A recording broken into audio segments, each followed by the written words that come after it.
Hey everyone, and welcome back for another deep dive. Today, we're going to be taking a look at ChatGPT. Right. We've got a great article here from Asan Tech by Wajid Khan, and it's titled, So, What is ChatGPT and How It Works? Sounds pretty interesting. Yeah, I'm really excited to break it all down with you today. So Yeah. by the end of this, you'll not only know what ChatGPT is, but you'll understand how it works, what it can do, Mm. and maybe even where it falls short. Yeah, I think that's important to look at both sides of this. Mm-hmm. All the potential, but then also, kind of what the limitations might be. Definitely. So let's start with the basics. Okay. The article defines ChatGPT as a conversational language model from OpenAI. So does that make it just a fancy chatbot? Well, it uses a similar format. Oh. You ask a question, it gives a response, but there's a big difference. Regular chatbots are limited to pre-programmed answers. Mm-hmm. ChatGPT, on the other hand, actually understands the language you're using. Mm-hmm. It can generate completely unique text based on the patterns it's learned. Wow. So that's where this idea of generative AI comes in, right? It's actually like creating content based on what it's been trained on. Exactly. I've even read that there are AI models out there that can generate images, music, even videos. That's right. It's a really exciting field. It's about using artificial intelligence to create something new, not just rehashing old data. ChatGPT does this with text. Building on this massive amount of text data that it's been trained on, think of it as like having read a library worth of books and articles. Okay, so it's read all these books and articles, Yeah. but how does it go from that to actually like answering my questions? Right. So the article breaks down the process into 3 steps. Look. First, you give ChatGPT a prompt, a question or a task you want it to complete. Yeah. Then that prompt is processed by what's called a large language model, or an LLM. An LLM, so is that where all the magic happens? You could see that. Mm. That's where the AI really shines. Yeah. LLMs use complex algorithms to analyze language, finding patterns and connections. Imagine trying to find a specific pattern in a giant wall of Lego bricks. Whoa. That's kind of what the LM is doing with language. Mm. And the LLM behind ChatGPT has analyzed a massive wall of text data, and Yeah. that's how it's learned the structure of language, right? Precisely. So when you give it a prompt, Mm. it uses those patterns to create a response, Mm. essentially building a new structure of words based on what it's already seen. So the article calls this prompt engineering, Yeah. which makes it sound like we need to learn how to talk to ChatGPT in a very specific way to get good results. It's a good comparison. The clearer and more specific your prompt is, Yeah. the better ChatGPT can understand what you're asking Mm-hmm. and provide a helpful response. So, like, if you wanted ChatGPT to write a job description for a specific role, you can't just say write a job description. You need to be precise about the type of job, the location, Right. maybe even the required skills. The article uses the example of asking for a job description for an IT consultant in Riyadh, Saudi Arabia. Okay. It's detailed enough that ChatGPT can pick out the key elements and build a relevant response. So it's about giving ChatGPT the right building blocks to work with. Exactly. You're essentially guiding the AI towards the outcome you want. But what happens when things go wrong? The article mentions something called hallucinations. And that sounds a little unsettling. Yeah, it is something to be aware of. Hallucination is the term used when ChatGPT presents inaccurate information as fact. And this can happen when we push the technology beyond its current capabilities. Like asking it to do something that it wasn't really designed for. Exactly. Like imagine asking ChatGPT to summarize a LinkedIn profile using a specific URL. Now, ChatGPT can't actually open URLs. Okay. So instead of admitting that, it might generate a completely fabricated summary. So it's like it's trying to please us, even if it means making things up. Yeah, in a way. That's where things can get tricky, right? Absolutely. We need to be cautious about taking everything ChatGPT says as gospel truth. It's a good reminder that while this technology is incredibly advanced, it still has its limitations. It's a tool, a powerful one. But it's up to us to use it responsibly and be critical of the information it provides. So we've covered the basics of what ChatGPT is and how it works. But what does all of this mean for us in the real world? How is this technology actually being used? That's what we'll be diving into in part 2 of this deep dive. So make sure to stick around for that. Looking forward to it. So we talked about how ChatGPT works, but how does that connect to the bigger picture? One thing that I found really interesting in this article is they compare the impact of ChatGPT to like the introduction of computers. Oh, wow. Okay. So computers replace some jobs, but they also created this whole universe of new opportunities. That's a really interesting point. I remember reading about how, like, the printing press revolutionized the way information was shared, and that led to massive societal changes. So could ChatGPT have a similar impact? It's definitely possible. Think about like the impact computers had on the workforce.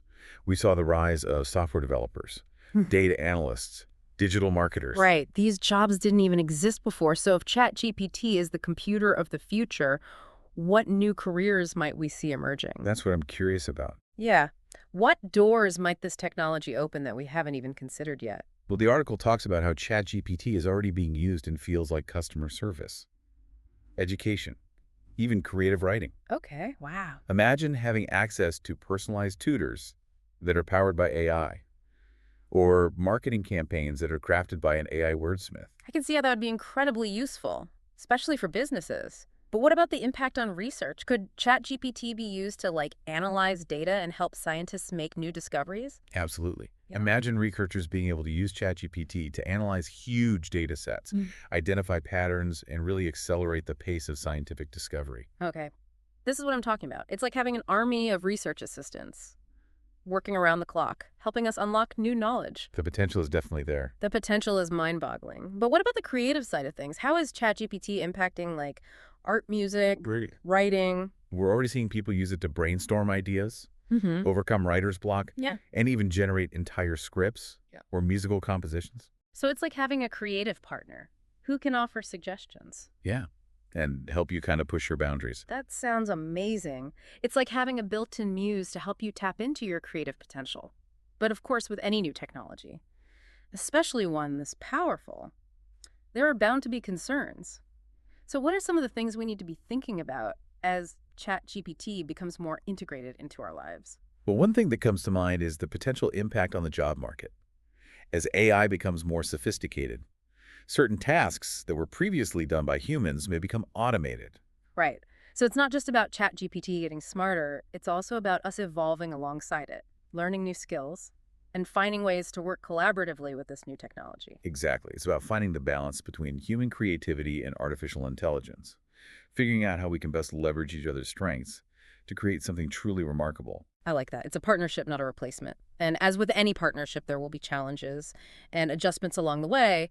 But ultimately, it's about embracing the possibilities and finding ways to use this technology for the betterment of society. Well, this deep dive has really only scratched the surface of what ChatGPT is capable of. There's so much more to explore, and it's evolving at an incredible pace. Speaking of exploring, the article mentions a free PDF course called Crash Course. What is ChatGPT and how does it work?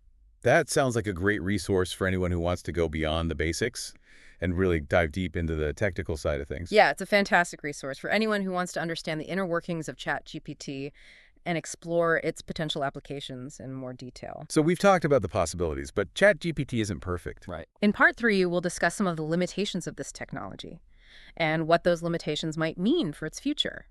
So stick around for that. Okay, so we spent the last 2 parts talking about the potential of ChatGPT, how it works, what it can do, and the incredible impact it could have on the world. It really is fascinating stuff. But let's be real, it's not a magic bullet, right? Right, yeah. So what are some of the things that could hold it back? Well, even with its advanced capabilities, the article reminds us that ChatGPT is not perfect. It's still under development. Yeah. And there are limitations that we need to be aware of. Like the hallucinations we talked about earlier, it's a little unsettling to think that Yeah. such a powerful tool could just make things up or present false information as fact. Well, it highlights the fact that ChatGPT is still a machine, and its output is only as good as the data it's been trained on. It doesn't have the same level of critical thinking or real-world understanding that humans do. So it's not just about ChatGPT getting smarter, it's also about us getting smarter about how we use it. We need to be critical of the information that it provides and really double check anything that seems off. I think that's really key. The article makes a great analogy. It compares learning to interact with ChatGPT to learning a new language. Okay. I like that. The more we understand its capabilities and its limitations, Yeah. the better we can communicate with it Yeah. and get the results that we're looking for. So it's like we need to develop a new kind of literacy, one that allows us to effectively navigate this world of AI-generated content. I love that. AI literacy. It's about being able to discern between fact and fiction, to understand the biases that might be present in the data, and to use this technology in a way that benefits both ourselves and society as a whole. It sounds like a tall order, but it's also incredibly exciting. It's like we're on the cusp of a new era, one where humans and AI collaborate to solve problems and create things that we never even thought possible. A future full of possibilities. hmm But it's up to us to shape that future responsibly. Well, the article ends with a thought-provoking question. If ChatGPT can be used to enhance human capabilities, what new opportunities might emerge? It's a powerful question. It's not just about what ChatGPT can do today. It's about what it might be capable of tomorrow. What world-changing ideas could we bring to life if we learn to harness the full potential of this technology? Well, that's the challenge and the opportunity before us. It's a journey of discovery, and we're just taking the first steps. Well said. Thank you so much for joining us for this deep dive into the world of ChatGPT. It's clear that this technology has the potential to revolutionize our world in countless ways, and we can't wait to see what the future holds. Until next time, keep exploring, keep questioning, and keep pushing the boundaries of what's possible.